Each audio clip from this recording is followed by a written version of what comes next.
Fala galera, sejam bem-vindos ao canal, e para mais uma história de terror. Se gosta desse tipo de conteúdo, não deixe de se inscrever no canal e deixar aquele like e ativar o sininho para receber notificações de novas histórias. Então bora para mais uma. Punição por falar com fantasmas. Eu sou cego desde o meu nascimento. À medida que ia crescendo, tudo me foi descrito com detalhes tão vívidos que nem percebi porque era tão importante ver, principalmente sem ter um ponto de referência para comparações. Morávamos em uma fazenda de um andar, foi o que meu pai me disse. Na minha mente, é claro, eu podia ver, embora de forma contrária de como uma pessoa com visão visualizava. Eu tinha consciência espacial. Eu sabia onde ficava meu quarto, onde ficavam o banheiro, a sala e a cozinha. Cada parede tinha sua própria textura. Não sei se isso foi feito de propósito ou se eu podia sentir coisas que outras pessoas nunca notaram. Eu raramente caía. Somente se o pai, ou um dos visitantes, colocasse algo em algum lugar que não deveria. Geralmente eram os visitantes, e o pai gritava. Eles nos visitavam com pouca frequência e apenas brevemente quando o faziam. O pai disse que eu não deveria falar com eles, que isso perturbava. Ele ficava preocupado quando eu via algo que ele não via, com meus ouvidos ou com o toque. Eli foi a primeira. Ela parecia muito doce. Ela me perguntou meu nome e por que meu rosto estava tão bagunçado. Ela estava na sala de estar. Eu podia ouvir onde ela estava sentada. Ruídos nasais duros, como se seu nariz estivesse entupido. Quando o pai estava resfriado, ele sempre respirava pela boca, respirando profundamente, porque não estava acostumado. Quando as pessoas mencionavam meu rosto, eu sempre tocava, tentando entender por que era tão estranho para elas. Quando eu perguntava se podia tocar o deles, sempre havia uma pausa. Eu já imaginava que as pessoas com visão nunca fariam isso. Por que eles precisariam?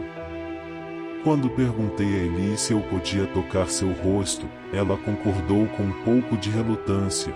Mas momentos depois meu pai entrou na sala e me perguntou com quem eu estava falando. Eu disse a ele, e ninguém. Ele sempre me punia quando eu falava sobre eles. Eu acho que isso o assustava. Ele pegaria meu braço e me arrastaria. Eu ficaria desequilibrado e desorientado, a tal ponto que, quando ele finalmente me colocasse no chão, minhas mãos procurariam freneticamente meus arredores até que soubesse onde estava. Geralmente era meu quarto, embora de vez em quando ele me deixasse do lado de fora, no meio do nada. Isso com certeza era o pior.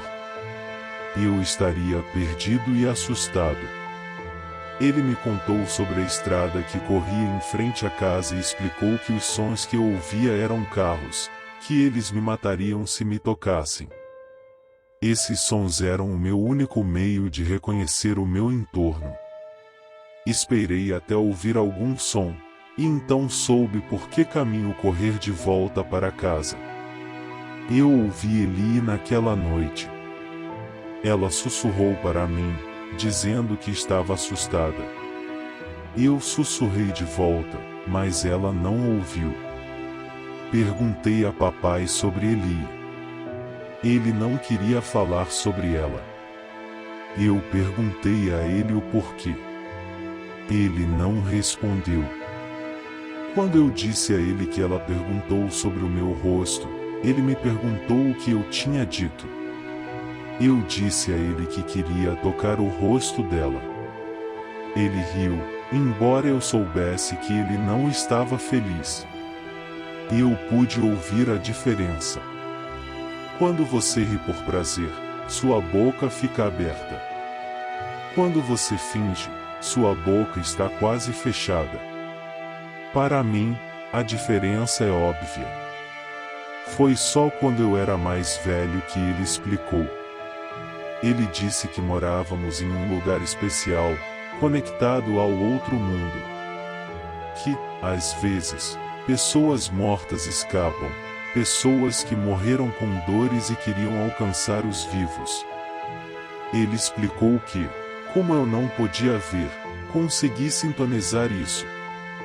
Que eles sabiam que eu estava ouvindo quando os outros não estavam. Ele disse que eu tinha que ignorá-los. Caso contrário, ele me disse, eles se prenderiam a mim e nunca me deixariam em paz. Tudo o que os mortos querem é estar vivos de novo, disse ele. Era perigoso, e eles me enganariam. Ele disse que sabia como lidar com eles, mas não poderia ajudar se eles se apegassem a mim. Alex apareceu para mim alguns anos depois. Ela me disse que estava perdida e não sabia onde estava. Eu disse a ela que não tinha permissão para falar com ela. Ainda assim, ela pediu ajuda. Fiquei quieto, sabendo o que aconteceria se dissesse alguma coisa. Você falou com eles? Perguntou o pai. Embora eu estivesse chateado, eu disse que não. Eu gostaria de poder ajudá-la. Eu sabia como era estar perdido, e isso me assustou. Alex não sussurrou mais para mim. Eu a ignorei, e ela me ignorou. Papai me salvou e eu fiquei agradecido. Depois de Alex, eu sabia o que precisava fazer, então fiz. Os espíritos pararam de me incomodar depois disso, por muito tempo. Isso foi até Sara aparecer. Sara não me deu a chance de ficar quieto. Eu estava sozinho, sentado na sala e ouvindo televisão. Ajuda, disse ela. Eu preciso encontrar uma saída. Eu fiquei calado. Você pode me ouvir, não é? Ela perguntou surpresa. Não tenho permissão para falar com você, eu disse a ela. Por favor, ela implorou. Estou com medo, estou perdida. Eu quero ver meu pai. Segurei os braços da cadeira e disse a ela que não era permitido. Ele está morto, disse ela. Eu não respondi. Seu pai está morto, disse ela novamente. Então ouvi batidas ao redor da sala quando as coisas começaram a voar e as prateleiras começaram a tremer. Pare com isso! Eu gritei. E parou. Por favor, me ajude a sair, disse ela. Eu não ia falar com ela. Fiz a única coisa que pensei que ajudaria. Abri a porta da frente, esperando que ela se perdesse, como acontecia comigo. Quando não tive mais notícias dela, tranquei a porta e me sentei novamente. Ouvi atentamente para saber se ela ainda estava lá. Exceto pelos sons da TV, tudo estava em silêncio. Eu odiava quando meu coração disparava. Fiquei consciente do sentimento de ascensão e queda dentro do meu peito, como se estivesse prestes a explodir.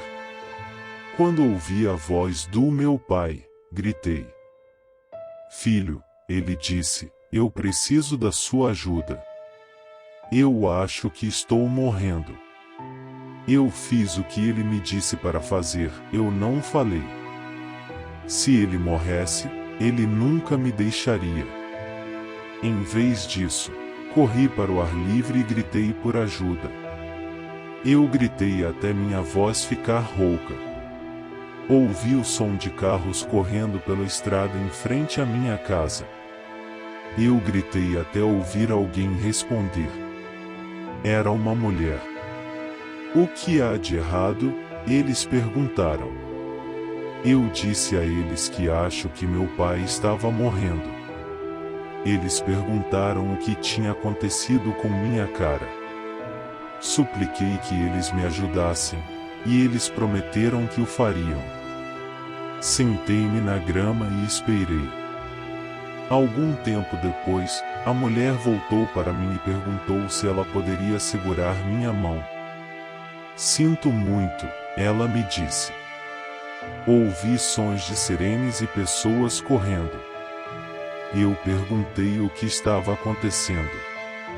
A mulher disse que estava lá por mim. Quando o barulho diminuiu, um homem me fez uma pergunta. Eu sou um paramédico, disse ele. O que aconteceu com o seu rosto? Eu disse a ele que estava bem. Ele perguntou se eu tinha certeza e eu disse que sim. Ele perguntou se eu me importava dele tocar meu rosto. Eu disse que estava tudo bem. Um momento depois, senti uma liberação de pressão em volta da minha testa e o ar estava frio contra minha pele. Parecia que ele estava descascando uma laranja. Imaginei isso na minha cabeça e fiquei preocupado que ele expusesse meu interior. Eu gritei e perguntei o que ele estava fazendo. Ele me disse que tudo ficaria bem, e a mulher apertou minha mão, dizendo-me para ser corajosa. Eu não sabia o que estava experimentando. Senti uma dor forte na cabeça, como quando você bate sua canela contra algo duro, seguido por algo que eu entendi como brilhante. Doeu muito. Comecei a chorar. O que aconteceu com seus olhos? O paramédico perguntou. Eu disse que era cego. Ele pediu para verificá-los. A dor voltou quando ele os examinou. Você conhece ele? O homem perguntou à mulher que havia me ajudado. Ela disse a ele que eu estava gritando por ajuda e que ela veio em meu auxílio, mas que nunca havia me conhecido antes. Há quanto tempo você tem essa lesão ocular? Ele me perguntou. Eu disse a ele que eu era cego desde o nascimento. Ele me perguntou se eu podia ver seus dedos. Eu disse que não. Ele perguntou se eu poderia abrir meus olhos. Eu disse que não sabia o que ele queria dizer. Ele perguntou se poderia abri-los para mim. Eu não respondi, então senti seus dedos no meu rosto, dedos cobertos por algo emborrachado. De repente, tornou-se brilhante novamente. Eu gritei. Ele tentou me acalmar. A mulher apertou minha mão novamente. Eu não sabia o que estava acontecendo. Coisas que não pude descrever vieram até mim. Era como sempre foi, mas multiplicado por 100, e muito mais real. Continuei gritando quando uma forma confusa apareceu. Apenas respire, ok? O paramédico disse. Tudo vai ficar bem. Quando foi a última vez que você viu? Quando meu coração começou a se acalmar e minha respiração diminuiu, fiquei distraído com o que estava experimentando. Isso me dominou. Eu queria chorar, e eu fiz. Quanto tempo faz? Ele perguntou de novo. Eu nunca vi nada antes, eu disse a ele. Disseram-me para manter a máscara ocular a maior parte do dia, tirando-a apenas à noite para permitir que meus olhos se ajustassem. Ao mesmo tempo, fui colocado sob custódia de minha tia e tio e nem sabia disso no começo. Eles ficaram chocados com o que aconteceu comigo e com o fato de eu nunca ter frequentado a escola. Os últimos anos foram um passeio de montanha-russa. Os médicos disseram que talvez eu nunca tivesse uma visão perfeita, embora o pouco que tenho seja uma dádiva de Deus. e eu aceitarei o que conseguir. Só recentemente aprendi a ler e escrever, então peço desculpas se meu inglês não é o melhor. Mas é o melhor que posso fazer. Eu tenho perguntado à minha tia o que de fato tinha acontecido com meu pai, mas tudo que ela diz é que ele morreu de ataque cardíaco. Eu perguntei que tipo de homem ele era. Ela diz que ele era seu irmão e ela o amará, não importa o que. Meu tio não quer mais falar sobre ele. Eu tenho usado muito o computador recentemente e realmente gostei demais da internet. Não acredito que isso exista. Depois de ficar tão sozinho por tanto tempo, posso falar com quem quiser, quando quiser, apesar de desconfiar disso. Afinal, como sei se com quem estou falando está vivo? Ninguém parece compartilhar as preocupações de meu pai sobre isso. Hoje, eu estava em um fórum discutindo o mundo espiritual e fiquei muito feliz em encontrar pessoas com quem eu pudesse me relacionar, e alguém curioso sobre meu nome de usuário me enviou um link para um artigo em um site de crimes reais. Era sobre o meu pai e ali tinha também o meu nome. Eles me perguntaram quem eu era e se eu era a mesma pessoa. Segundo o artigo, minha mãe desapareceu logo após o meu nascimento. Dizia que eu estava com o rosto enfaixado e pregado para não poder ver, pois meu pai sempre quis ter uma filha. Eles encontraram 14 corpos no porão. Eles disseram que uma fugiu, uma garota chamada Sarah Frank. Foi ela quem chamou a polícia. Eles encontraram o carro do pai estacionado nos fundos da casa. Eles supuseram que ele carregou suas vítimas para o porão através da entrada de emergência contra tempestades e as deixou lá.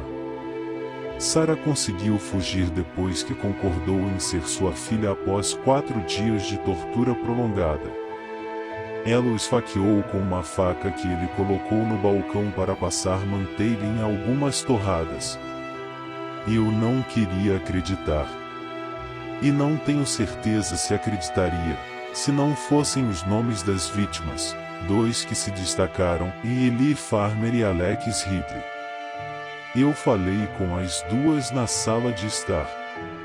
Até hoje, eu me pergunto se meu pai tinha sido honesto comigo sobre alguma coisa em sua vida.